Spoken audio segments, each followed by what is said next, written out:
we had, I thought, a very interesting discussion. I was just saying to Margaret that the virtue of these discussions is it reminds you that this stuff is really interesting and important and complicated, and very few people can understand it the first time around, so that having these iterative discussions where things come up again, you kind of get it the second time, is really useful.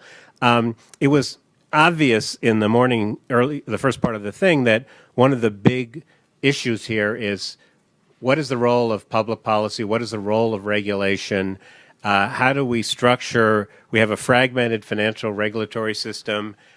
We certainly have a common interest in promoting innovation that improves efficiency, promotes financial inclusion, reduces risk.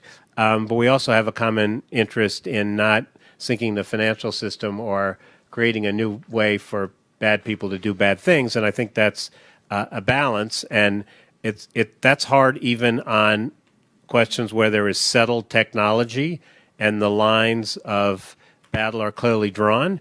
It is, as Perry said, even harder when you really don't know where this is going.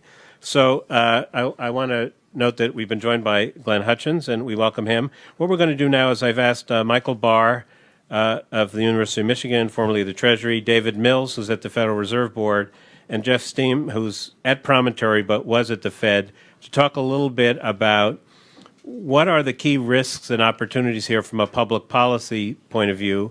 What are the questions that policymakers need to address? Which policymakers and when? And so how do we go forward getting the good parts of innovation and not the bad parts? I don't want it to be just the three of them talking, so I want to remind you, if you just put your name card up, I'm happy to call on you. And as you saw before, if you don't put your name card up, I may call on you anyway, so be prepared. Michael, why don't we start with you? Can you help us frame what are the big public policy questions? Sure. Thanks, David, and thanks to Glenn for supporting this and for the conversation we've had thus far. It's been, I think, really quite enlightening. I want to start really with where we were ending in the last session, and that's thinking about the basic, in a sense, values in the financial system. I think it's underappreciated in general how much of the financial system is based on a simple value of trust. And that's certainly true in the payment system. It's central to the payment system.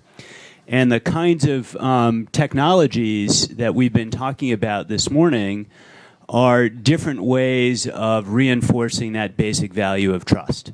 And we've talked about two basic types of systems to doing that. One is a closed or a permissive system where all the members of the system are known to each other and are part of a well-functioning group. And the other is an open system that relies on some other motivation to get the participants in the system to behave well. And the particular application of that for Bitcoin is mining and money, in essence. But there are lots of other ways that open autonomous systems in the past have generated trust and participation, including a sense of wanting to be part of a larger community. So the key thing, to me at least, is not about mining versus not mining or permissive versus not permissive, open versus closed. It's how do you establish a community of trust that lets transactions take place? So what I want to try and do is not get into the details of regulatory rules, but talk maybe about some of the potential upsides of the technology for public policy and some of the potential downsides of the technology for public policy. And then we can talk maybe, if people want, in the conversation about the details of who does what to whom and how. To my mind, there are some kinds of applications of this technology that are really quite straightforward, of the kind maybe that Brad and Charlie were talking about, and that I think are exciting because they're in a sense easy use cases, to use the terminology of the morning. And those are the kinds of use cases that improve essentially the efficiency of the existing system. And that's really quite important in the sense that There's a huge amount of waste in the system now, and the waste not only costs a lot of money for people, but makes access issues much more challenging for many participants in our system. So I'll give you, one example is just the efficiency of intra-bank communication. I've spent some time, not nearly as much as anybody else in this room, but some time on the inside of banks looking at their technology. And it's often kind of scary how crazy it is for the legacy systems within banks to talk to each other. And once you move that to cross-border applications within global financial firms, it gets even scarier still. And there's a huge amount that this technology can do to improve the efficiency and security of intra-bank within one system, very closed system efficiency. But taking it a little bit more broadly, I think that this kind of technology, or technology in general, can have the biggest impact when it changes the kinds of questions that you're able to ask about what the financial sector can do. So some examples of that, if we can get to that space, we're certainly not anywhere close to enough of it now. Perry Ann was mentioning applications earlier outside of the financial space in land records, which are a mess in much of the world, or in health records, which are a mess all over the world. Within the financial sector and within the Internet of Value sector, what could we do with this technology to change basic ownership of financial information? Could we use this technology to empower individuals to own their own information and to use their own information to generate their own financial privacy, privacy more generally? Could we use this technology to reduce the cost of transactions such that it would be efficient if I chose to not have to sell my privacy to very large companies and look at their ads in order to to use the internet? Could I instead be charged thousandths of a fraction of a penny for a transaction that would be enough compensation so that I could protect my privacy more? So could we use this technology to open up access to the financial system for unbanked households and for poor households throughout the world to send funds, send remittances at much, much lower cost and with much greater security? So can we change the equation of who's in the system using this technology? Can we do much better on really what I think of as quite simple things like the problem of overdraft for consumers by having much more secure, real-time, low-cost transactions, and therefore save $32 billion a year for moderate-income households?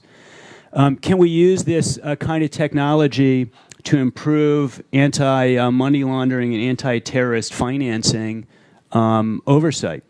Right now we have, I think, an extremely inefficient, not very good system for catching bad people that also imposes a significant burden on the financial sector. It's got to be the case that with better technology, we can do a better job on that, and it's possible that this more open, transparent ledger system would help us to do that. What about financial stability?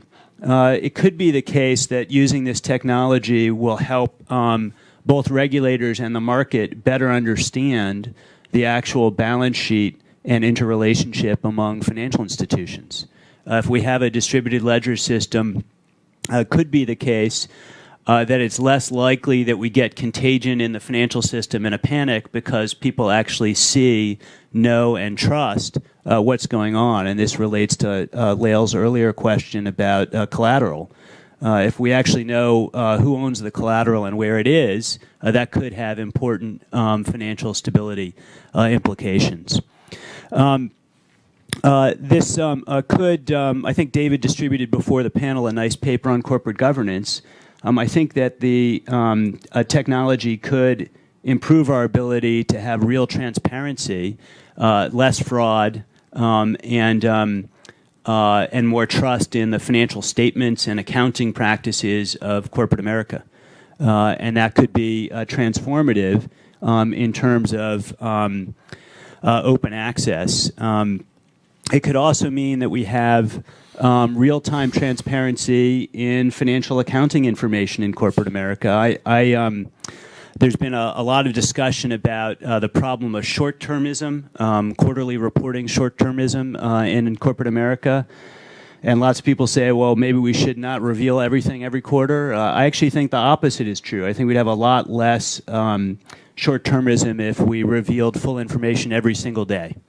And I would love to see this kind of technology used to improve corporate governance by doing that. All right, so those are some examples I can think of today of the upsides. But, of course, the whole point is that I have no idea. Maybe this technology will be good for those things. Maybe it won't. Maybe it'll be good for things I've never thought of and nobody in this room has thought of yet. What about some of the downsides that I see? One, I think, a very challenging potential downside is a downside that's not unique to a blockchain and distributed ledger technology, but is true of a range of technologies we're seeing today, and is consistent with David's concern that he expressed earlier about artificial intelligence. It's similar to concerns that I have about aspects of high-frequency trading. And that's the peculiar combination that this and other technologies present of automaticity, of immediacy, and of scalability. And the combination of those three factors has wonderful benefits in terms of execution and network effects. But it also may introduce new systemic risks into the system that we really poorly understand. And I think treating this kind of technology or HFT or AI as simply a faster version of what we already do is probably mistaken. And we need to have new ways as people concerned about policy and regulation of thinking about the implications of automaticity and scalability and immediacy for regulation. I think a second big area goes to this question of trust, and that's how do you ensure that the governance mechanisms and the oversight of the system, whether that's a privately generated oversight or publicly generated oversight, reinforce trust, and that the trust ends up being not mistaken. Another obviously concern for regulators is a set of AML, ATF issues, know your customer issues. I think these are actually solvable issues, but they're real. Another area that was mentioned this morning is monetary policy and the implications for monetary policy. I think obviously at the scale that we're talking about today, that's not a live question, but I think it is worth thinking about in 20 or 30 years. We should always have some sense of what private money creation means for monetary policy. But I think this is of the same class that regulators are already struggling with let's say, repo. The concerns with private money creation for Bitcoin are not fundamentally different. The last maybe big category of a potential downside risk that I want to mention is with respect to consumer protection. Most of the areas that we've been talking about and that are like the low-hanging fruit for the technology today don't yet really touch consumers in a fundamental way. but the technology is heading in that direction. And thinking in advance about what the right frameworks are for that, I think, is going to be really essential. Thank you. Let me turn now to Jeff Stem. Jeff, in the conversation this morning, there was some concern from people in the industry that regulation could stop us from getting the benefits of what could be a great innovation. You've been on both sides of this, and so say what you want, but I hope in your comments you'll also address where you think the most important issues are between the industry and the industry innovators and the regulators and supervisors that we need to think about. Sure, David, happy to. And I have, as David mentioned, been on both sides of the fence. I'm with Promontory right now, so through our consulting practices, we see a lot of what was discussed around the table on some of these startups and consortium efforts. And in my prior life, before Promontory, spent 30 years at the Federal Reserve Board in their payments oversight, financial infrastructure oversight function, so I've seen it from both sides. I would say, to put it in a real stark contrast, I would say that the cliff that probably where regulatory policy kind of falls off into the void at this point in time is the points that were made by Jerry earlier. It's the open global permissionless ledger, because that gets right to the heart of some of the trust issues, I think, that Michael mentioned. I think backing up from that cliff, some of the use cases within the existing financial services structures that we've been talking about, some of the proof of concepts that are being done and being looked at, whether they're within a banking institution or on a network basis between banks, I think those are less scary to the regulators and to the public policy people. I think, and I would say from my time at the Fed, there was always a kind of objective outlook to kind of try to look at these issues from both a risk management, public policy perspective and an economic efficiency standpoint. So being staffed predominantly by economists, they were always trying to look at those balance points and not just think regulation and not just think, no, don't do that. So I think there is a life cycle, if I could put it that way, of regulatory and policy development that kind of goes on in most of the agencies. At the very beginning of that life cycle is just understanding a new technology, and I think that's where we're at right now. I think that's where some of the agencies are at right now, is really trying to understand, what is this thing, what can it do, what can it not do.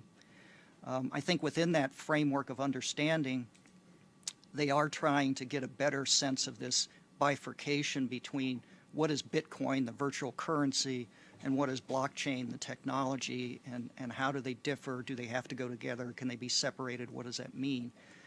Because the public policy issues associated with a virtual currency, I would argue, and David can talk about this more, are different in many respects than some of the public policy issues dealing with the blockchain technology applied to financial services.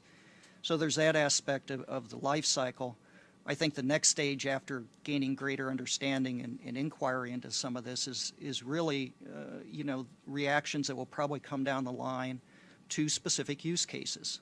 And those will come along a couple dimensions. One is, who are the entities involved? Are they regulated entities? Are they not regulated entities?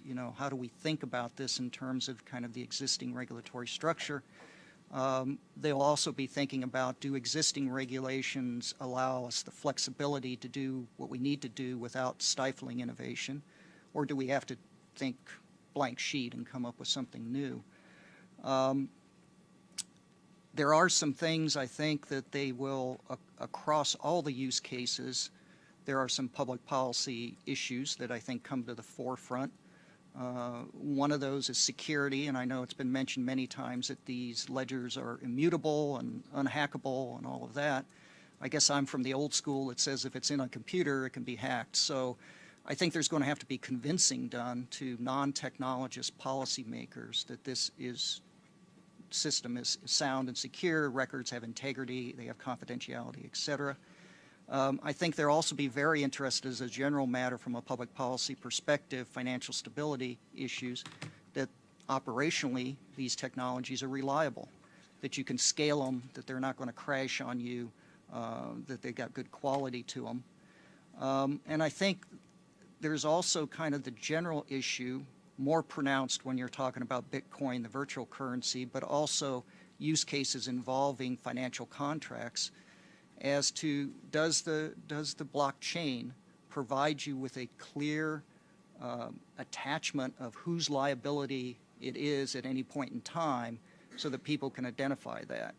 So if I've got a money value on a blockchain transaction, whose liability is it? Is it my bank's? Is it David's because he sent me some money over a blockchain transaction? And what can I do with that? Can I get access to the banking system to convert it into currency to put in my wallet or something of that nature? From there, I think the progress again is regulators are going to focus most likely on individual use cases. I think they are smart enough to recognize and distinguish between blockchain, the underlying technology and protocols such as the Internet Protocol, versus applications that are going to be built on top of that protocol. And so I think they're most interested in those applications. I don't think they're necessarily, they want to understand the underlying protocol, but I don't think they'll be necessarily rushing to try to regulate the Internet, as was suggested. So they'll be looking at specific use cases, specific applications, specific entities that are in this. To the extent that these use cases are within the existing financial system, they have more comfort with that. They kind of understand the players, the actors, and what this might mean. To the extent it brings in new players from outside the system, that gives them further pause to try to understand how that fits in. What are the risk issues? What are the safety soundness issues? What are some of the other public policy issues that Michael mentioned, from consumer protection to investor protection to those types of issues? So I think, I almost see this as kind of two life cycle waves, kind of not quite in harmony, but they're coursing through the system at the same time. One is just the life cycle of the technology adoption and development for the blockchain and how it's applied in financial services. At the same time, there's a separate life cycle of kind of policy development and regulatory understanding going on. And I think it, as somebody said, earlier this morning, it really behooves people on the technology and the banking side to be actively talking with the regulators throughout the process and vice versa, so that those two kind of life cycle waves can be as much in sync as possible.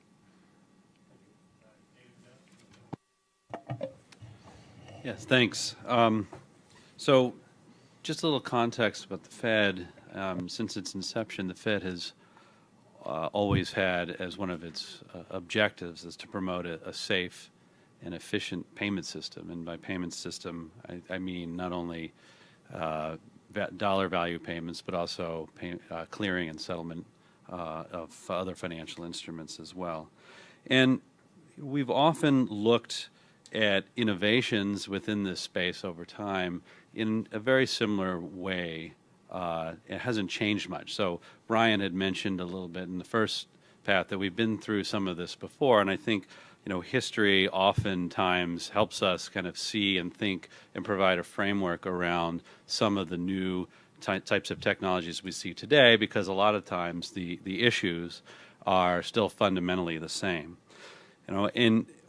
In response to that, we often, I often allude to, when I think about Bitcoin and distributed ledgers, often go back to some testimony that then Governor Alan Blinder of the Fed had made in the mid-1990s on electronic money.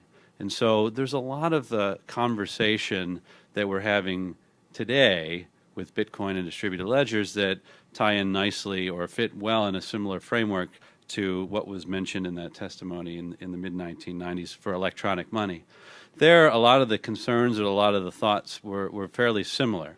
Some of them, obviously, were centered around private issuers of electronic money and thinking about issues related to monetary policy and the like. Others might be more about what's the underlying technology and how it's used. So at the time, a lot of it was thinking about stored value cards, which we don't see as much of today, but there was a lot of thought about information that was stored on a card and not, in some trusted third party like we see with prepaid cards today. Oftentimes, your account is known by the banks that manage the funds on your behalf. So you go through and you think about some of the issues. Oftentimes it just touches what are the sort of the core issues of money, which you think of as Bitcoin and the asset. But maybe more importantly, and I think for today's discussion and where I think the Fed is putting a lot of focus on, is issues related to the distributed ledger, which is really the payments. I think of the payments value, the way in which value is transferred. Okay, and for that, there are obviously a core set of issues or risks that I think are traditional to any type of system. And if you want to think of this, at least loosely, as a type of system for transacting or transferring value, what are the types of high-level issues that you need to think about? And clearly, a lot of these have been mentioned already. Obviously, one of the main pain points for regulators, beyond the Fed as well, would be things related to AML, KYC. So that's been talked about, so I won't say much more on that. Consumer protection and fraud is also going to be obviously a big issue, particularly when we're talking about payments that, or systems that involve retail transactions and consumers. But some things that we haven't talked a lot about that get more to the element of the way in which value is transferred are legal risks. Right? Knowing how to deal with disputes, resolutions, how to, I think Jeff alluded to it, what do you do when things go wrong, or how do you deal with things that are not necessarily reconciled? In traditional payments and clearing and settlement, these things are obviously a big deal, and I think regulators oftentimes want to make sure that they understand how those types of situations evolve. Another big one, when we think about it, we haven't talked much about yet today, is operational risks. How robust is the system? Oftentimes when I've had companies come in and explain things, they often tell me there's no risk. I don't believe that.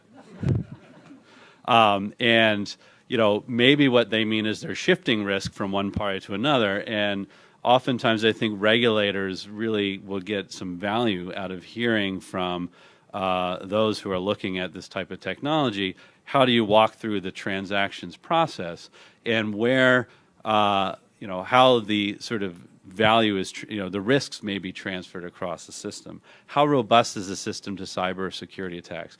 In the case of Bitcoin, where you have miners, how robust are they to the 51% attack, and doing the good behavior versus the bad behavior that they may be able to do.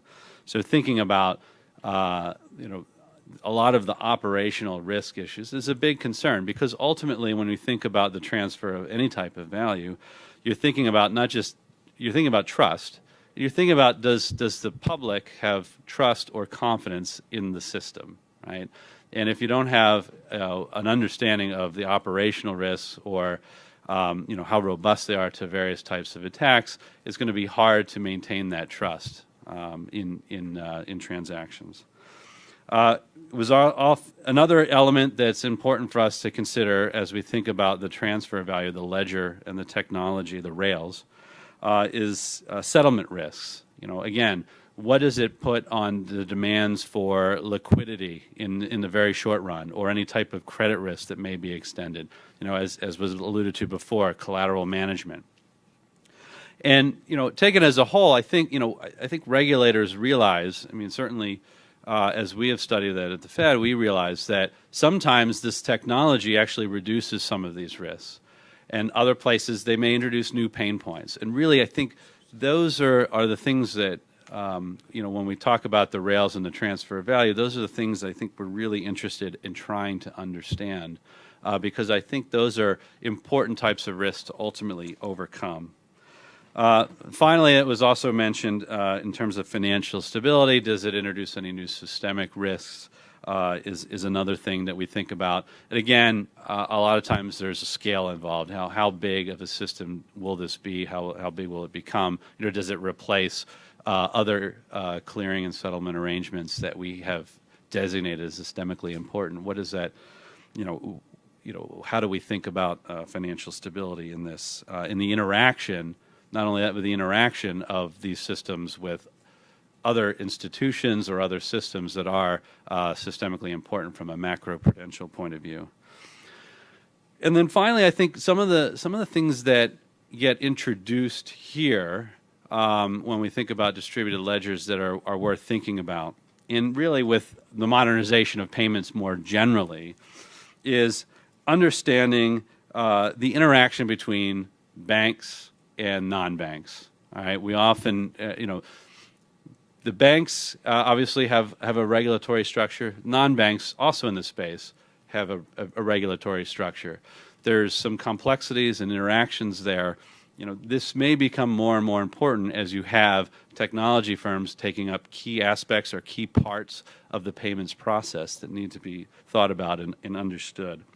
And then finally, as it was mentioned, the role of information in developing these systems. So people have alluded to the fact that you may have better information than we have today from a regulatory point of view, where you might be able to, one, identify bad actors, improve our ability to police AML concerns, or the ability to improve any sort of responses that may need to be made in systemically important events or financial crisis type of situations. Having that information from a regulatory view may be good.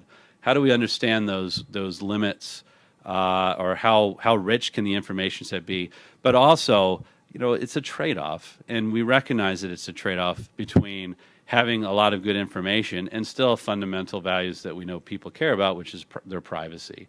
And so there's some balance that ultimately is that we'll need to strike, as this space develops. Not that we're in a completely nearly anonymous state, but also maybe not that the government knows everything that you're buying from a pack of chewing gum to whatever else.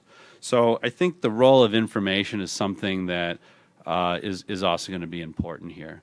So, just to sum up, I think it's really going to be helpful for regulators going forward to try to understand the nuances and the complexities and the step-by-step process of what goes on in these types of transactions for whatever use case you're talking about, because these are the kinds of things that regulators will be looking for in terms of the transfer of value. And the more that they understand that, I think, the easier it is to have a discussion about what's possible. Thanks. Robin, you said you had some thoughts on this, so why don't I start you and just say who you are so the web can get you. Hi, Robin Wiseman from Coin Center. My thoughts sort of echo back to the last panel, but it carries through to this. I think that all the presenters raised some very important issues that we all need to think about. But I feel like when we're talking about the big theme these days seems to be the difference between the blockchain and private blockchains. And that's an important discussion when we're talking about the technology and the development of the technology and VC investment and where this could possibly go and how it might work today. But I think that begins to be a little bit of a dangerous dichotomy when we think about how are we going to look at this in terms of regulation. Because I think it would be a real disservice to the technology for us to pick now, what we're doing with these safer kind of side chains that look a little bit more like a closed system. They're still decentralized. They still have aspects of the blockchain, but it's like the blockchain without any of the scary stuff that you guys were all talking about. At Coin Center, what we want to try to do is figure out where existing rules and regulations, which should be applied and are applicable to a lot of the technologies that are being built on top of the blockchain, where the intent of those we want to get to, but we have to figure out how, with this new technology, we're going to get there. And so really what I was going to say was more of a comment and sort of a hope, optimistically, that when we have this discussion, we're careful not to have, when we have the policy discussion, we're careful not to bring in the Bitcoin blockchain and sidechain blockchain discussion and use that as a way to avoid some of the hard policy questions that we're going to have to consider. So that was more my overall thought than a question. Margaret? Oh, Michael, do you? I was just going to say, just to piggyback on Robin's point, that the greatest likely outcome of policy involvement and the biggest danger of policy involvement is locking in the dinosaurs. And yeah, so I agree. But Charlie made By the way, can I just say that locking in the dinosaurs is so awesome. When you said it before, I should have referenced that in my conversation. But Charlie asked a really good question this morning, which is, can we conceive in the current regulatory framework that regulators are going to be comfortable with a public distributed ledger where it's they don't know who's guaranteeing the transaction, right? Or frame the question the way you did, because I want to skip. Yeah, no. The question is how long will it take the regulatory community, if at all, to get to the point where they're comfortable with the financial services system? And I'm focusing on financial services, not healthcare and other things, Right, but on the financial services system, with various different anonymous players on nodes out on the network being relied upon to come to consensus and validate transactions. I don't have an answer. I haven't got a clue. Not likely. But I don't think that should be why we don't try, right? Like, yeah, it's going to be really hard to get people to get comfortable with a decentralized ledger that has to do with transferring people's money right now. I mean, eventually it could be IP, it could be healthcare, it could be whatever. But that's exactly the reason that we need to be having these conversations. That's the reason that Jerry and I sort of wake up every day and go and talk to regulators and and other policymakers and try to begin the conversation of, yeah, this is almost unthinkable right now, but it's happening for real, and it's going to happen whether you do it or whether you don't. So how can we get there? Mm-hmm. Margaret Liu, you're with the Conference of State Bank Regulators. So is this a threat or an opportunity? Yes.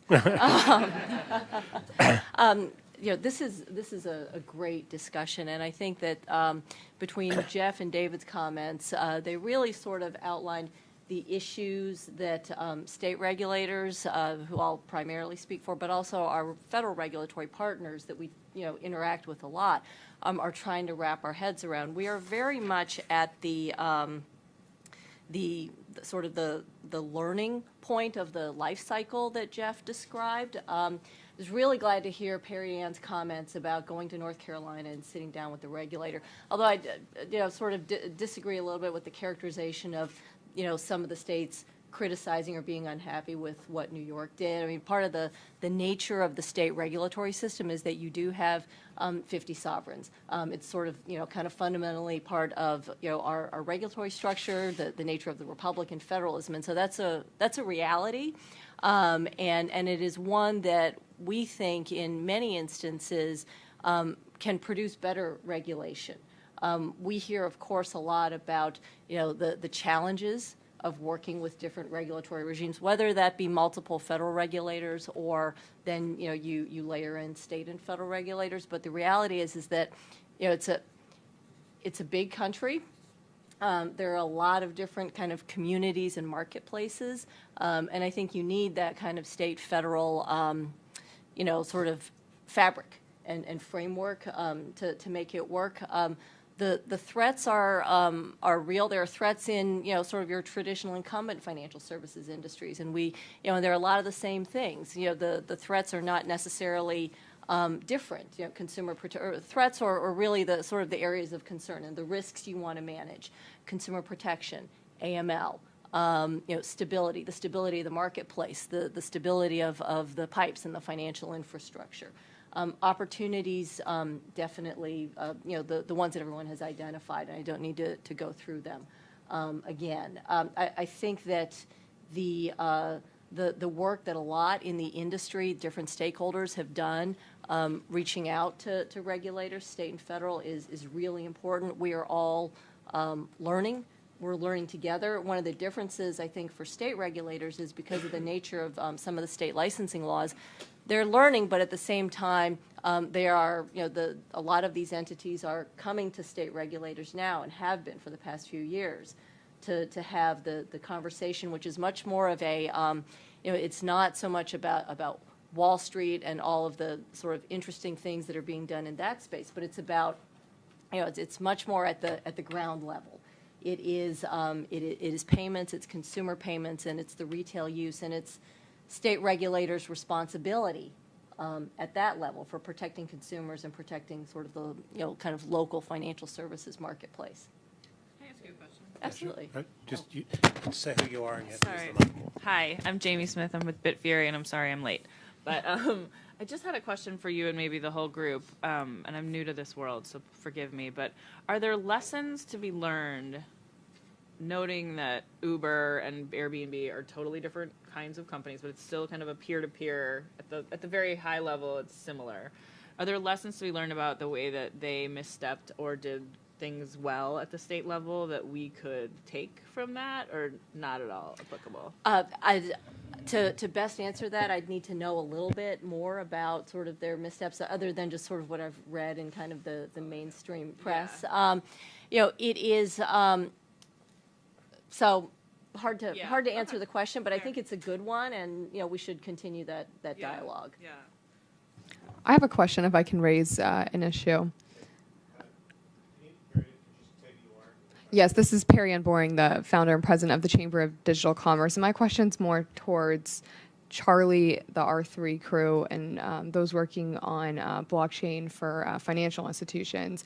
From a regulatory perspective, these are two very different issues, from states dealing with money transmission to financial services entities eventually using blockchain technology for various purposes within the banks for infrastructure. So Charlie, if you could talk a little bit about what type of regulatory challenges that you first see, because I understand you're not looking at necessarily building a payment network, more implementing blockchain or distributed ledger technology as infrastructure within the banking system. So what types of holdups do you expect to see? You mentioned, how long will it be for Washington to get its act together so we can foresee this? But what exactly do you see as your barriers here from a regulatory perspective? There are thanks for the question. There are substantive ones, and then there are actually process ones.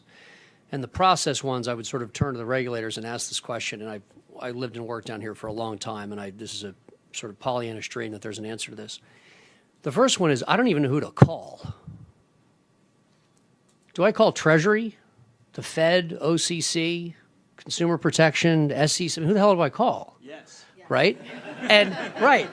So unless I've got a lobbying firm on whatever level of retainer is necessary to have a specialist in all these organizations, and that they're on complete message, even if any of these entities I think sitting around me would be willing to do whatever it took to get Washington or the states up to speed on what we're doing in a way that was meaningful and helpful.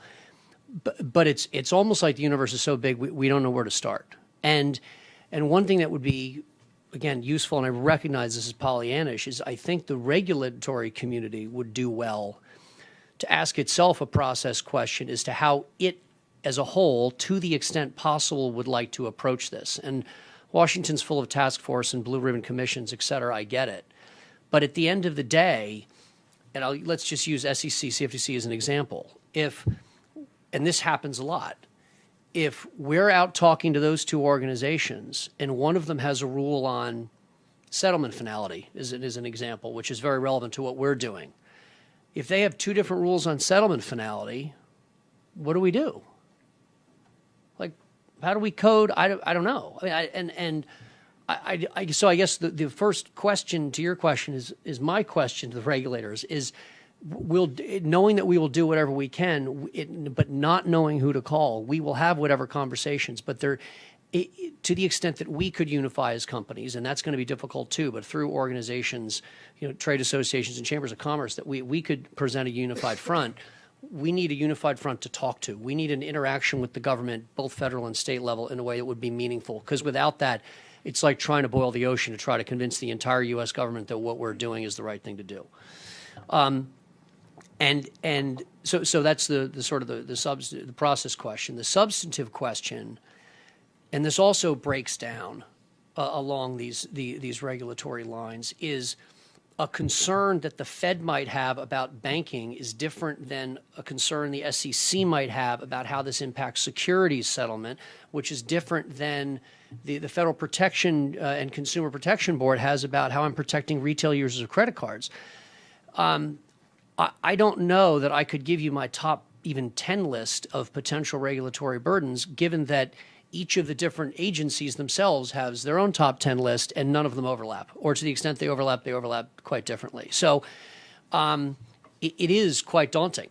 And it's no surprise, by the way, that an entire lobbying and political intelligence industry grew up around Dodd-Frank, because there are so many regulatory, and they had to go to the Hill and the White House and the executive agencies and try to figure out, independent agencies, who they needed to try to influence to get that done. It's a booming business. If this technology is what we very much believe it could be, with the potential, and I think I'm looking, it's not the side of the table, but I'm looking at some of the folks that we've been talking with this morning. We all believe in the potential. We wouldn't be risking what we're risking and taking a bet on this in the way that we were if we didn't have a really passionate belief in the potential here, and the potential to do good, and actually the potential to help regulators. But we don't know who to go to, and the list of questions is so long. It's a daunting one.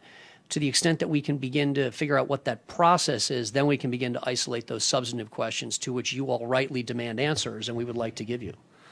To Charlie's point, this doesn't happen in a vacuum. In the U.S., this is very fragmented, but there are several other countries, and I'll point to the UK specifically, that are streamlining streamlining registration processes, creating sandboxes for innovation to occur, and seeking, and I'll speak directly from Ripple, seeking investment and seeking firms to move there to innovate, because they want to lead the way in how the technology takes root. So it is very much a competitiveness dynamic at play globally. The U.S., I think, should very well keep that in the front of their mind. Okay, Meltem, and identify yourself. Yes, so Meltem Demirs, and I work with our portfolio companies and investors at Digital Currency Group. So as we said earlier, we have 60 companies in our portfolio, from companies like BitPay and Ripple that are represented here today, but also newer companies that are applying blockchain technologies to edge cases and use cases where there isn't a regulatory stance, where there has never been regulation, that are so far outside what we know and what we think about when we think about regulation. So to Ryan's point, I think what the UK has done is great. The FCA has a body that startups can go to, innovators can go to, and say, here's the use case, here's the product I'm building, here's the technology, which regulators should I think about? And I think the work that Coin Center and the Chamber and other trade organizations are doing to start to define what regulators you need to think about working with, and taking an approach of sort of proactively approaching regulators, saying here's what we're doing, and taking almost a cautious stance where you approach and sort of ask for permission rather than forgiveness. I think that's what we really need to see, and part of that is bringing everyone together and ensuring that we have a unified front, not just as an industry and as a set of companies, but also ensuring we have that same counterpart. And that's why these discussions are so important, to make sure that when companies come to me, come to us, come to their investors and say, this is what we need help with, we're able to say, here's who you should be speaking with. And so more of that would really benefit everyone. Stephen? Yeah, Stephen Pear from BitPay. I wanted to make a comment on this notion of getting comfortable with a permissionless system like Bitcoin. One possible outcome is that Bitcoin does for commerce what oil does for the transportation industry, and to say that a bank might never get comfortable with a permissionless system like Bitcoin, to me sounds kind of like saying that Shell Oil Company might never get comfortable with petroleum. So I think you have to really think of ways to get comfortable with that permissionless system. I don't think Charlie's point was so much the banks, but that the regulators, and there's some anxiety. Well, yeah, but it's the banks, by extension, to the regulatory or the regulations that are in place. The banks are afraid of the regulatory consequences of dealing with a permissionless system like Bitcoin. Yeah, I mean, if I could address that, if the regulators are already on board with a permissionless system, all right, we're in. but they're not. And one of the concerns, actually, Jamie, you raised it in relation to state-level regulators, but the federal could apply with an Uber, for instance, or an Airbnb. In a lot of cases, they asked for forgiveness, not permission. If my banks ask for forgiveness, not for permission, they're out of business. It just doesn't work like that. And therefore, some people might call it hypersensitive, but our clients need to be hyperly sensitive to the concerns of regulators, and therefore, we can't begin to consider moving business onto a public forum, onto a public blockchain, unless the regulators have already told us in advance that we can do that. And in advance of that, I can't counsel them to do so. Michael Barr, you're single-handedly responsible for all the good and bad in Dodd-Frank, so. Just the bad. I think Charlie's right. We have this, incredibly complicated regulatory system. It's very hard for anybody to navigate. It's certainly not. You wouldn't describe it as a platonic ideal of regulatory organization. I think if we had a different process with the Congress, you might have different outcomes from that. But we have the system we have. There is, I think, some potential for the Financial Stability Oversight Council to take more of a leadership role in this area in bringing the agencies together. The Fed has obviously taken a lead role through this a faster payments task force, which I think is which is super. And there's, I think, underappreciated authority in Dodd-Frank for regulating payment settlements and clearance systems if the FSOC so provides to give that authority to the Fed. And I think this is an area where that would be really quite fruitful.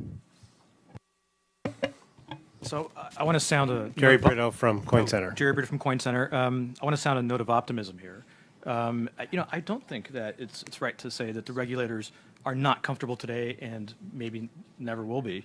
In fact, I've experienced quite the opposite, right? If you think about AML and terrorist financing, FinCEN at Treasury was the first agency to really pronounce on this issue. Their March 2013 guidance explained exactly how the Bank Secrecy Act applies to Bitcoin and cryptocurrencies. And since then, they've issued further guidance and work with the industry. And there's still some outstanding issues, but they're being resolved. And today, Bitcoin companies and other cryptocurrency companies are perfectly compliant with Bank Secrecy Act regulations.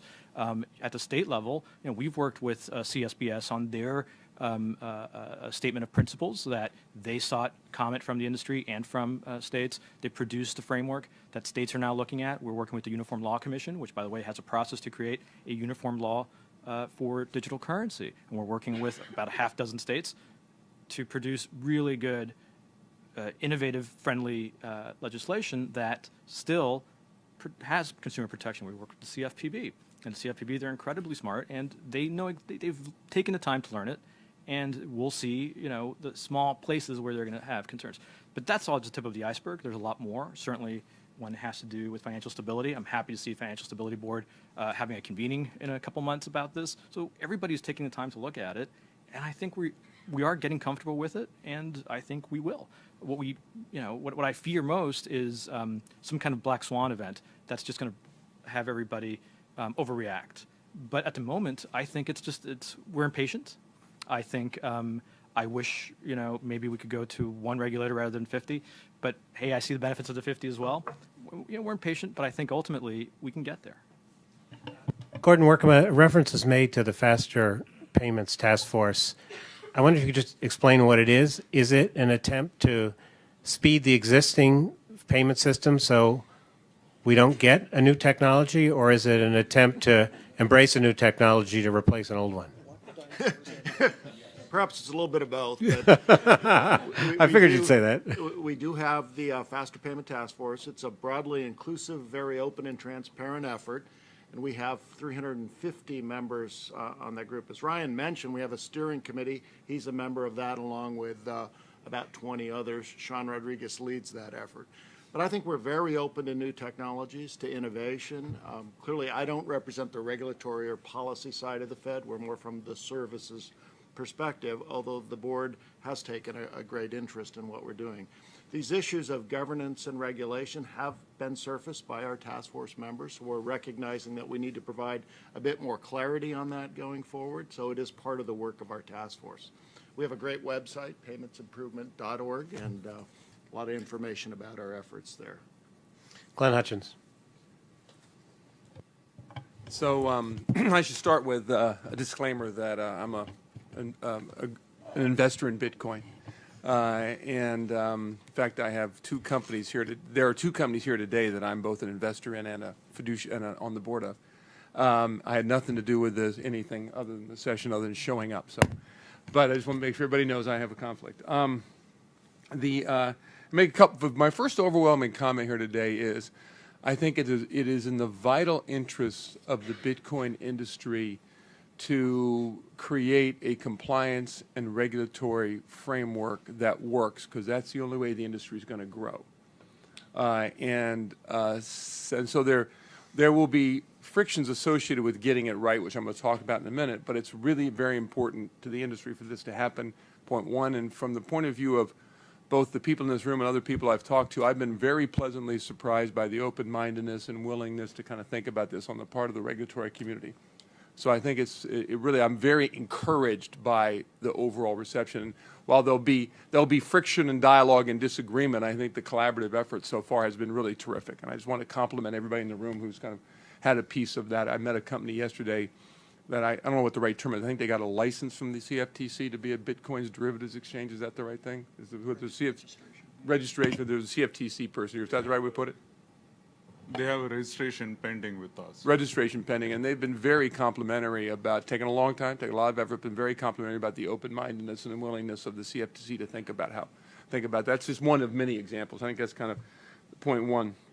The second point I think you have to understand is that as a technology investor, by the way, the reason I'm into this is there's a 5 to 10% chance, I think, that this could be one of the 2 or 3 greatest technological innovations of my lifetime. Reminds me a lot of when I started talking to people 20 years ago about something I then called the infobond, which we now call the internet. They looked at me like I was crazy.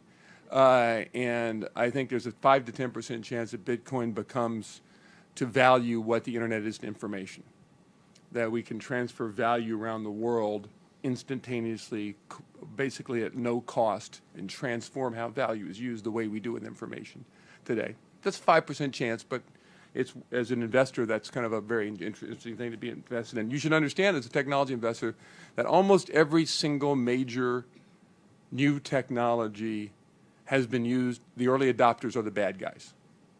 It's almost always the case. In fact, many technology investors look to see what the bad guys are doing and to try to figure out how they can adapt it to legitimate uses. So if you look at pornography has been the early adopter of everything from the printing press to video streaming. It didn't stop us from disseminating the written word or the printed word or videos or DVDs or VHS or all those sort of things. We just figured out how to chase down and stop the bad guys. People who study currency today tell me that somewhere between 80 and 90% of U.S. $100 bills are used in organized crime. We still print $100 bills, right? So to look at this and say the bad guys are using it, therefore it has to stop, I think is a failure of pattern recognition and understanding the history of how these things how it worked. We had a session here the other day in which there was this conversation about what is Bitcoin, how does it work, how can we trust it, what other things. And there was an economic historian, I forgot what the session was, I'm trying to remember what the session was exactly about, but he was talking about how there was a discussion 100 years ago, roughly, about what this new thing called a check was. And a very similar discussion, is it really money? Can it be used to exchange? How do you settle it? Where's the credit risk?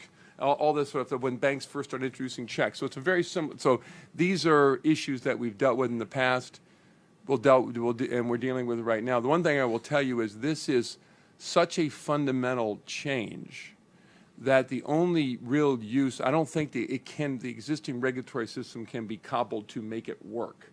I think the principles of the regulatory system need to be applied to it. The things we've talked about, and I haven't got the list here, but someone had a very good list of consumer protection, AML, stability, all those sorts of things. But then there are going to be very different kinds of adaptations of those principles to this system because it is a fundamental technological change. Sort of like the analogy I use for people is sort of like taking the rules associated with mail that attach to the post office and applying those to email. It's just kind of so completely different, it's not relevant. But I'll give you a couple other quick thoughts about this. The one thing I say to people is that you have to think about talk first about the ledger, and then secondly about the blockchain, and secondly about the currency. The blockchain has two important features to it. One is the ledger piece, but the other is the technological protocol for the movement of money around. Too many people are focused on the ledger piece of it, which is useful. Not enough people are focused on the technological piece, the Bitcoin protocol, the Bitcoin analog to the Internet protocol. That's the part that's going. If this is going to be transformative, that's going to be the thing that we're going to most experience. Barry, that's what you meant when you talked about the rails. Yeah, exactly right. And it's not just, and what you're going to have is it's not just the regulators who are going to resist this. It's going to be the people with legacy pools of profitability who don't want those to go away. So the banks and the credit card companies in particular are going to be the biggest resistors of this. They're dipping their toe in with private blockchains, which I call grandma's version of the Bitcoin. How do you really feel, Glenn? But they are going to they're going to be the big resistors. So one of the most important things about this Fed work on payments, in my view, is take a $100 transaction. The average credit card company takes $2 from you. If you write a check, that's 7.5 cents. Is that right?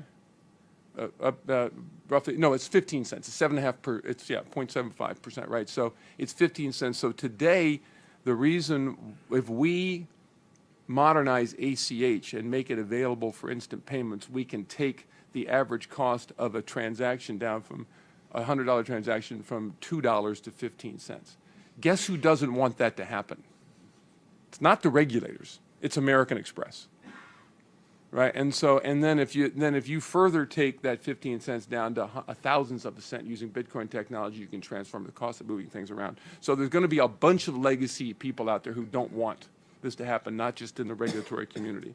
The last thing I will say, and the two things. One is the private ledger is equivalent to the intranet. Remember when we first had intranets and you could all of a sudden send this thing called email around your office, but if you want to go out of your office, you had to use FedEx or mail. And that was kind of good because you could collaborate with the people you worked with, but it didn't transform things until everybody was connected in a seamless World Wide Web. And so to think that we can just have the private blockchain and use that makes the banks happy because they get their costs down. But their legacy profitability pools that moving money around the world aren't kind of endangered that way. So I wouldn't listen much to that kind of stuff. The other thing I say to people is that for the regulators to think about Bitcoin as a currency, i.e. as a gold equivalent. I'm not sure I like the oil analogy. I think a better analogy is copper. In other words, I think that the way to think about the Bitcoin currency unit is more as copper rather than as gold. Copper is a metal people mine. People speculate in it. It has value. It's traded on exchanges, all that kind of stuff.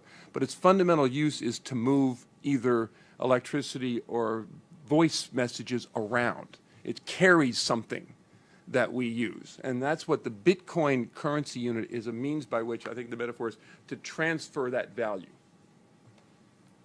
Right? And so you can't have the system work without the Bitcoin token moving around, just as the way it doesn't work without the ledger, just the way it doesn't work without all moving around. So the way to think about the Bitcoin is an industrial metal that is the modern equivalent of the wiring that makes the system work, and they all have to work together to deliver that piece. So you can't have one without the other, but it's not going to be, it's less important as a store of value and more important as a means by which it all hangs together. Jamie has a question, and then Jeff. Question for you and the group. Is there a consensus, Jamie Smith Bitfury, is there a consensus on, I like the copper thing, on calling You have to quote me at least the first time. I will. And then I'm going to steal it. Is there a consensus on calling it a currency? I think that's a very good question. I think calling it a currency is sort of a bad way to think about it. I was saying earlier, as we've invented new technologies over the years, you have to use metaphors. When something's brand new, you need a metaphor to explain it to people. Yeah. Right, and that gets their mind around it. I mean, we still show, David and I were saying, we still show like a little picture of an address book on some of your Microsoft products when you put something in your context, when it has nothing to do with an address book anymore. You know what I mean? We still show that because that's the metaphor that allows people to understand. Or we show an envelope that looks like literally an envelope. You should mail it. Yeah. Right, we show that because that metaphor helps people understand what they're doing. But we got to get the metaphors right in order for people really understand it. No, I totally. And I think you're right. Yeah. The currency doesn't really quite get it. That's what I'm a communicator, so that part is where I'm a little stuck. And I think from a policy standpoint, it raises questions of whether it's actually even harmful to call it a currency or helpful. And I just not expecting a consensus here in this room, but I think at a certain point, us having this community having a position on what we want to call it. Somebody told me yesterday that they actually really like to call it a service, which I think is an interesting approach as well, that Bitcoin's really a service. It's not even, I was calling it a process, but it's actually, he described it as a service. It's just something to think about that, I don't have the answer to, but I'm so curious. I think there's a disagreement on, Stephen. I often refer to it as a commodity. It trades like a commodity. It's actually a commodity that makes a payment system work. And from a regulatory perspective, well, is that helpful? I don't know, but it functions like a commodity. I definitely know I don't know. I think there's real underlying policy tension. That's, it's not, it's a communication issue that embeds a set of policy choices and trade-offs, and that's really, Barry and Charlie were nice to each other in response to my question earlier because they want to get along. But I think there's a fundamental. No, really. I mean, they get along beautifully. But there is a real tension among these different uses for the particular technology. So, and if it's really great as an asset class, it's probably not really great to help service the transactions. So I think it motivates miners, but as sort of a ongoing thing for the betterment of the payment system, there's a limit to that. And the better it is as an asset class, to some extent, the worse it is as a facilitator of broad payment systems. So I think that tension is real, and I think that people don't want to acknowledge it because it has ramifications for investment strategies, but I do think it's a real fundamental question for policy. Jeff, I'll get you a minute. Barry, do you want to respond to that? Yes, my company is called Digital Currency Group, and I can tell you, as I was thinking about what to call it, one, I didn't want to call it Bitcoin blah, blah, blah, because we're now 7 years into this experiment, and it's highly likely that Bitcoin will not be the winner. Today, I think it will be, but it's likely it won't be longer term. And I think currency is fairly aspirational for this industry. And I've talked frequently about the promise of Bitcoin as a rail, as a ledger system. It's a very unpopular opinion I'm going to share right now. It's only possible if the monetary base of Bitcoin grows to the point where it could sustain global economy, where there's enough volume and velocity in the exchanging in and out of it to support cross-border payments, remittance, and so forth. So that means that it first is being established as a commodity, gold-like. People are buying it, they're hoarding it, they're speculating in it. Price goes up. More people own it, they have wealth. More merchants say, well, all of a sudden there's 20 million people around the world who own 50 billion of Bitcoin. We're going to start accepting it. Well, most merchants who are using BitPay to process those payments are not taking Bitcoin long positions, so they're selling out of it. Creates more volume and velocity, and all of a sudden this flywheel starts to really pick up speed. So there's 20 billion, 50 billion, 100 billion of Bitcoin. You now have 50 million people around the world, 100 million people around the world owning it, spending it, using it, and that's when the magic happens, in my opinion. That's when you really do have the potential for these rails to get formed, where, as Glenn said, money can move around the world instantaneously and basically free. But it is only possible if you go from Bitcoin at $420 to Bitcoin of $4,000 to Bitcoin something higher. Again, not a very popular opinion, but I think it's the reality. One other observation I'll make, I guess this is the policy, regulatory part of the conversation. If we decided today this is how we're going to regulate it. This is how we're going to define it. Let's get it done. Best case, 3 years before we actually have something that the companies can follow.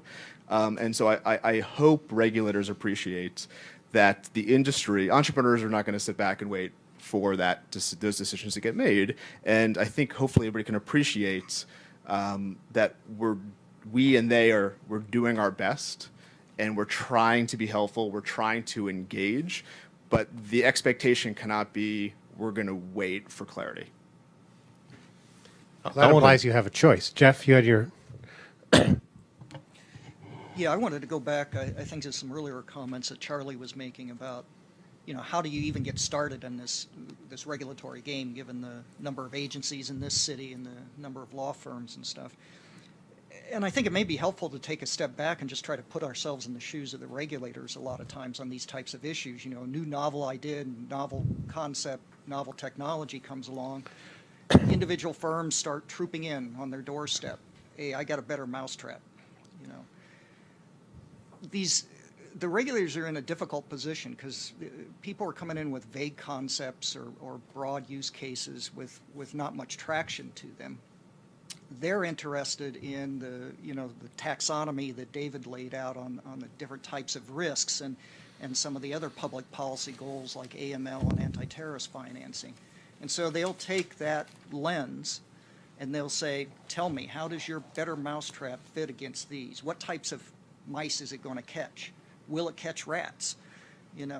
Is it going to be harmful to children? They're going to ask those types of questions about your mousetrap. And oftentimes, at least when I was at the Fed, one of the things we struggled with is people didn't have that level of granularity. They'd come in with a broad concept and they'd want you to opine on it and give you the papal blessing and out the door you would go. So all we could do at that point in time is listen, try to understand, maybe ask follow-up questions. I think I would agree with what Jerry said. Most of the regulators I know at the Fed and the other agencies, they're open to these ideas. They don't wake up in the morning being, want to be resistors to new things and don't want to be resistors to technology. But on the other hand, they have a mandate from the governments, whether it's state or federal, to do certain things and to ensure certain things happen.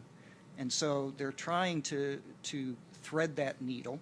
It often takes time, it takes information, it takes multiple meetings, which I know from the industry side is always frustrating.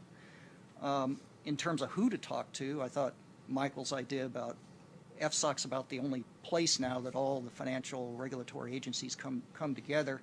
On the banking side, there's the FFIEC, which I think the state regulators have a seat at the table on as well. And then you've got the CFTC and the SEC on the market side that's difficult to get to. But who to talk to sometimes depends on what your use case is, getting down to use cases. Am I talking about doing something with swaps contracts? Am I doing something with payments, go to the Fed and talk to them.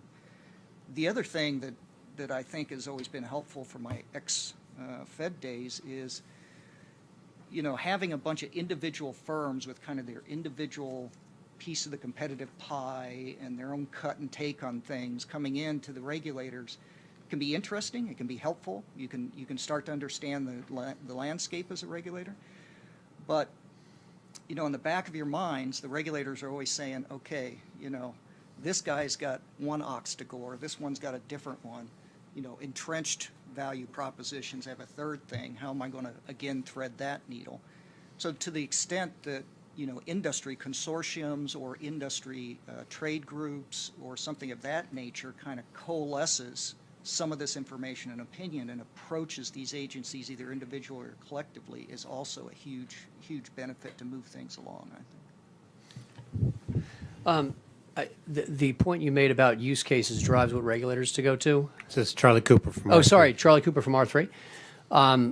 The point you made about use cases driving which regulator to go to is actually really interesting because that's a regulatory model driving a business model. Meaning, if I want to bring distributed ledger technology writ large to the financial services community, it's too difficult, it's not worth trying. So what the regulatory community is encouraging me to do is build products up the stack, commercial applications that solve a commodities problem or a securities problem or a payments problem, et cetera. And therefore, the underlying network solution is not being worked out. I'm building applications up top. And that may be fine.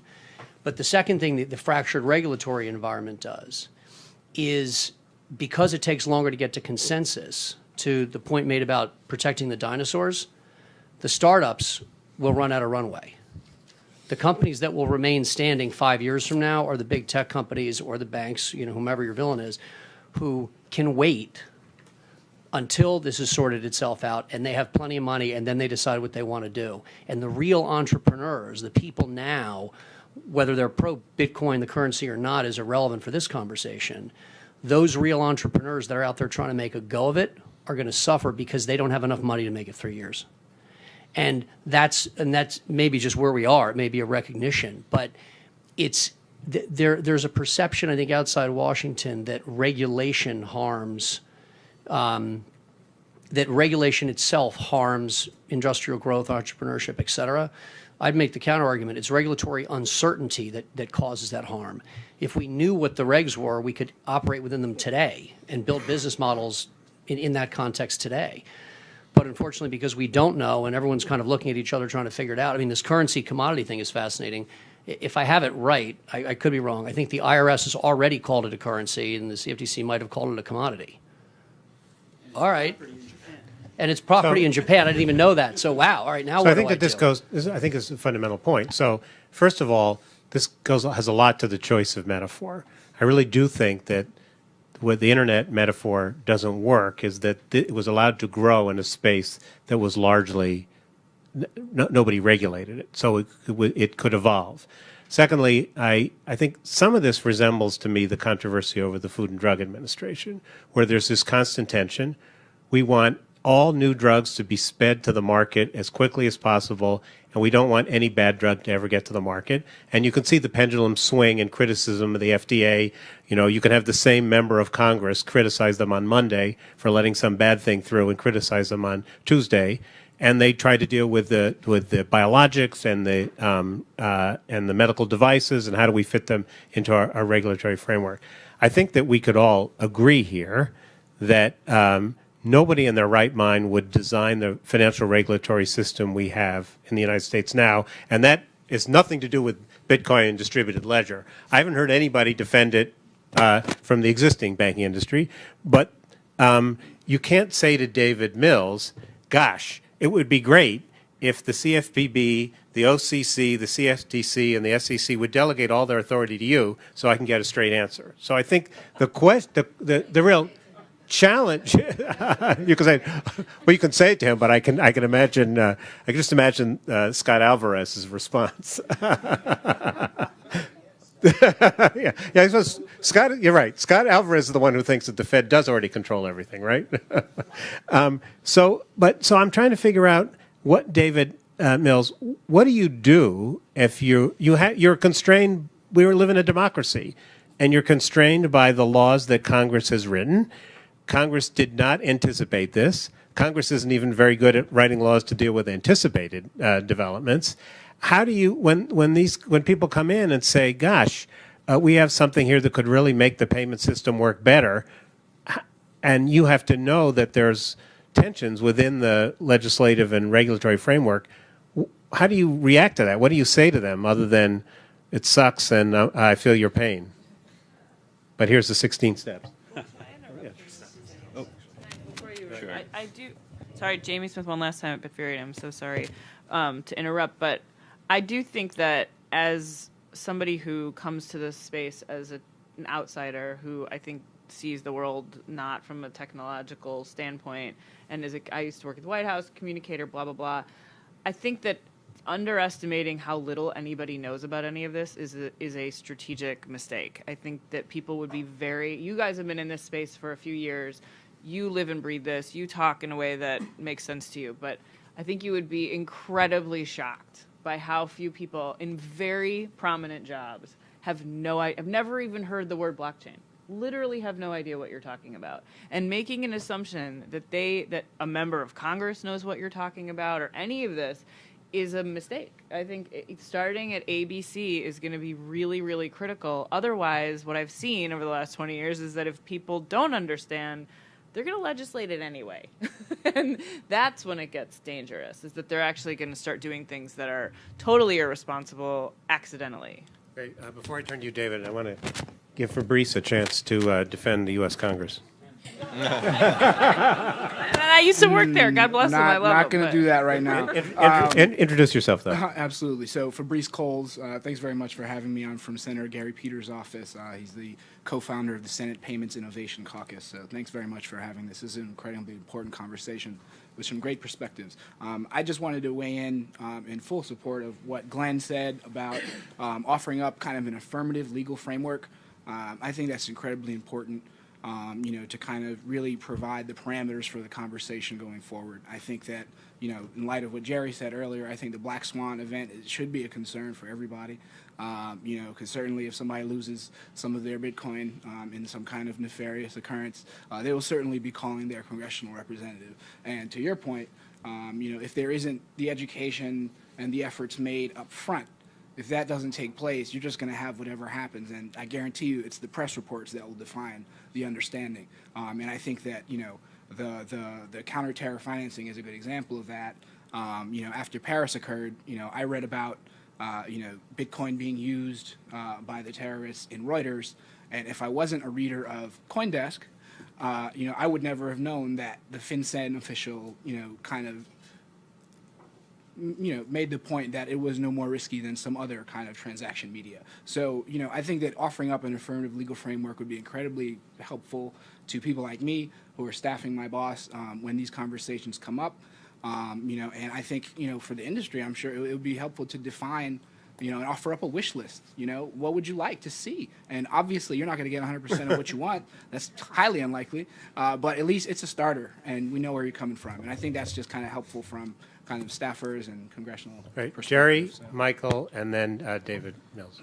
So just want to say that we are doing that. So at Coin Center, for example, we have our consumer protection framework, which includes some legislative language. And we're sharing this particularly with the states, because that's where the action is happening vis-a-vis consumer protection. We'll very soon be releasing a framework about securities regulation.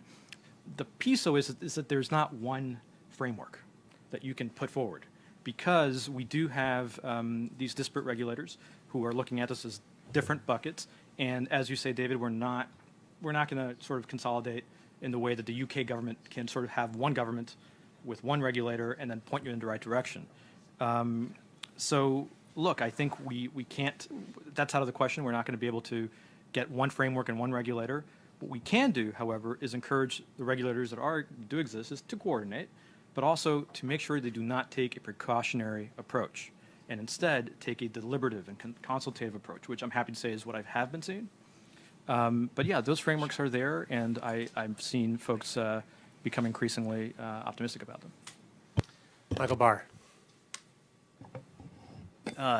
Just to reiterate, we have a fractured regulatory system, but I do think that if the federal government wanted to go in this direction, there are authorities under the Dodd-Frank Act that the FSOC, Financial Stability Oversight Council, could exercise to give the Fed enhanced authority over this area.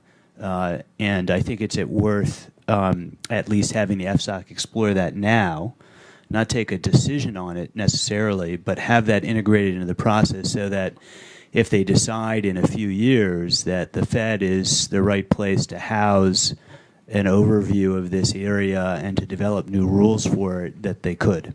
But I'm looking forward to the industry going to the FSOC and saying, please, put us under the umbrella of the Fed. But you're still going to have different use cases. Right. The CFTC. Yeah, it's not going to change the underlying nature that the Consumer Financial Protection Bureau is going to have one set of concerns. The SEC, the CFTC will have others. The IRS certainly, FinCEN for sure. Different perspectives. I don't think that's unhealthy to have those different perspectives, but it does require a lot more work on behalf of participants in this sector to navigate. Margaret, and then I'm going to not let David off the hook, although there's a conspiracy against me. I'll be happy to pass it back to David. I think that the discussion today illustrates that I do not think that one-stop shopping is a solution to the problems. I mean, when you look at the different perspectives reflected in the industry and what Jerry was talking about, permissionless, open, closed. Is it a currency? Is it a and these are the industry participants themselves saying this. It's like the old, kind of cliche about a bunch of blind people around an elephant, right? It's because I think it's all of these things, depending, and I think that is what is transformative about it. That is what is fascinating about it, but that is also what makes it so hard for anybody, certainly regulators who have specific, statutory mandates to fulfill, to move forward. And Jeff described the regulatory perspective really well. Certainly, he described you'd think he came out of a state regulatory agency in terms of being deliberative, that was a compliment. This being Washington, you have to make that clear.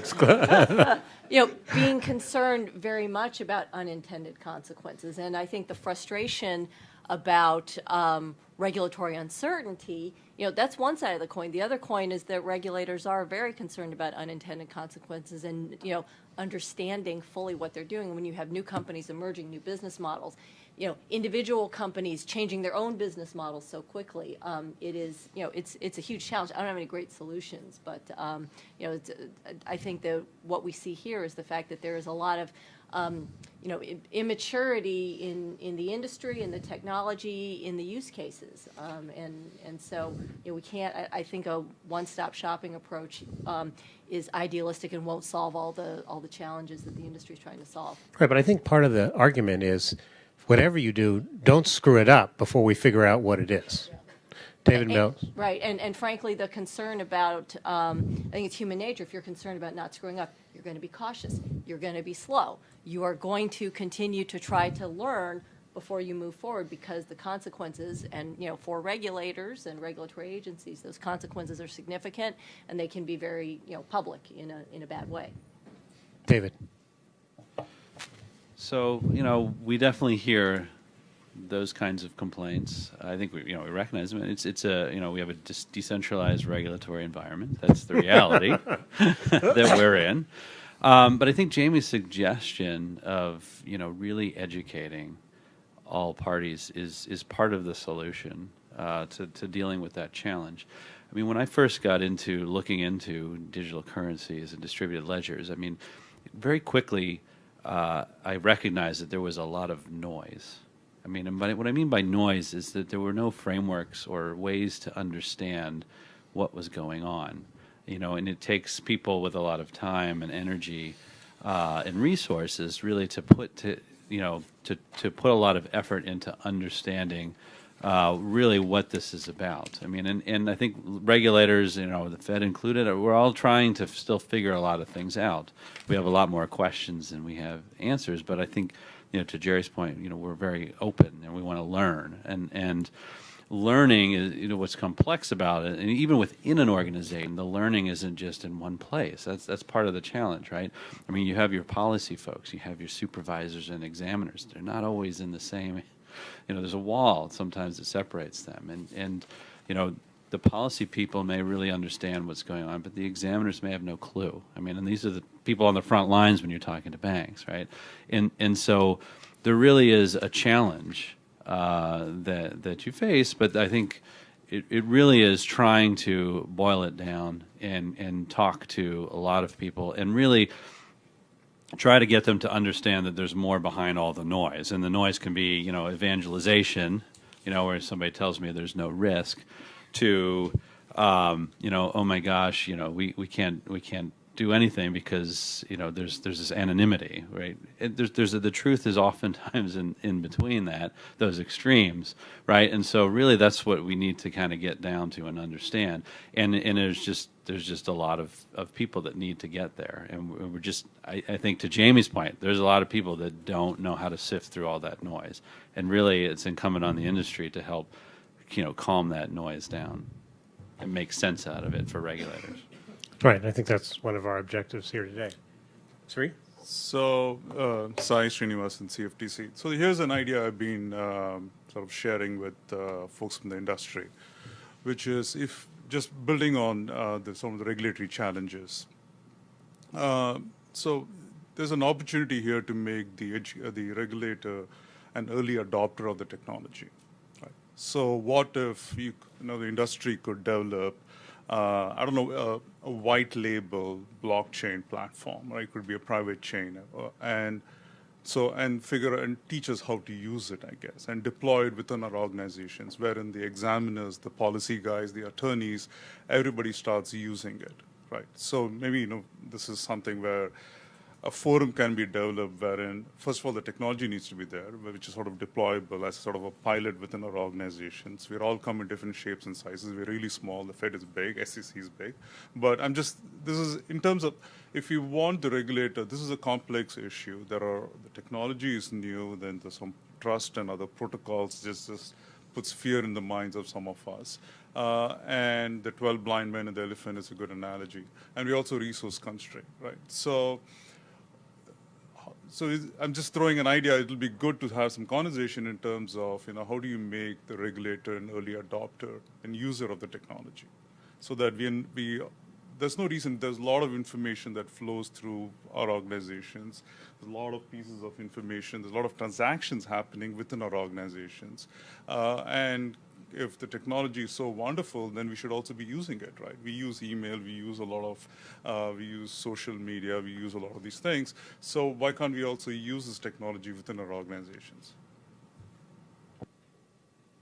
Okay. Jerry, do you have any concluding thoughts before I go to the logistics? Just short that, look, I'm definitely, obviously, in the camp where I think that this is a really revolutionary, transformative technology on par with the internet. And like the internet, when we thought about what was it and how do we treat it, whether just as a user or as a regulator, was the internet, when you were thinking about it for the first time in the 80s and early 90s, was it a television? Was it a newspaper? Was it a telephone? It was all of these things. And you're definitely right that with the internet, these were each unregulated spaces. Although I have to point out, for example, telephone wasn't, right? Right. And there were problems challenges there with VoIP. And so the question we have to ask ourselves is, you have all these different use cases and so many different things. Can we solve the fractured nature of a regulatory system so that we have one regulator that can look at it holistically? Probably not. And so I think the alternative is to provide not just one framework, but many frameworks, and to sort of take a page from, again, the Clinton administration white paper on e-commerce that looked at that early internet and said, look, this can be many different things. So the approach we're going to take is to not be precautionary about it, not say no, and then we're going to permission and allow in certain features. We're going to say, we're going to allow everything, and then as certain things show signs of risk, then we'll come in there with a tailored solution for each of these. That's the approach that I hope folks begin to think about. Good luck.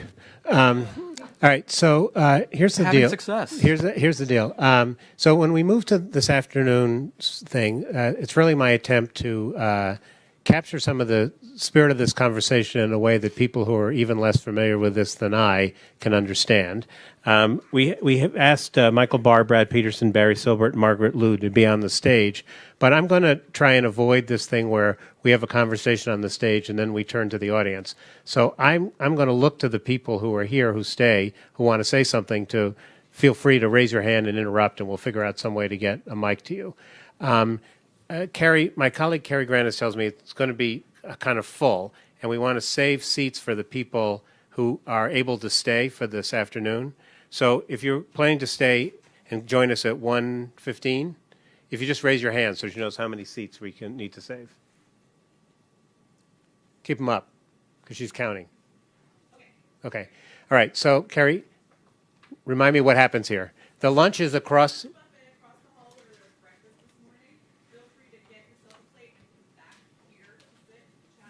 And then we resume at 1:15. All right, I just want to say one word of real deep gratitude. This is a bit of an experiment in high wire act for us. The Hutchins Center hasn't done anything like this before, and it's an area in which we have very little expertise. So I want to thank Seth in particular, my colleagues, Carrie, Peter, Brendan, and Lilia for helping with the making this happen. But mostly I want to thank the people who took a risk and came, spent a lot of time. And I think it turned out to be a really interesting conversation. I hope you've agreed, but I really appreciate all your willingness to talk and be candid and be polite and civil at the same time. So thank you. Thank you, guys.